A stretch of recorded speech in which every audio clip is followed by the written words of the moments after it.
Guys ఇది చాలా చిన్న బ్లాగ్ ఇది చూడండి. టమాటాలు నేను చూపియాలా? టమోటాలు తెలుసుగా పిసికేయడమే, ఫుల్గా వండాలి. టమాటాలు ఇలా కాదు, పిసికేయాలి.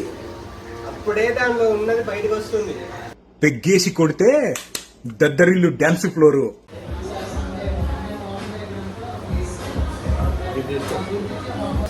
1 డ్రాప్ ఆయిల్ తో కుకింగ్ చేస్తున్నా.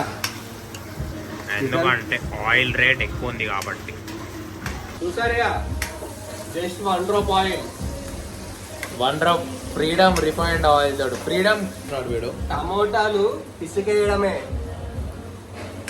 ఆనియన్స్ తెలుసుగా మనం ఏం చేస్తామో తెలియదు. అప్పుడప్పుడు కలుపుతూ ఉండాలి, లేకపోతే తెలుసుగా ఏమవుతుంది. 2 నిమిషాలు వెయిట్ చేద్దాం. కెమెరా ఆఫ్ చేయి ఇంకా.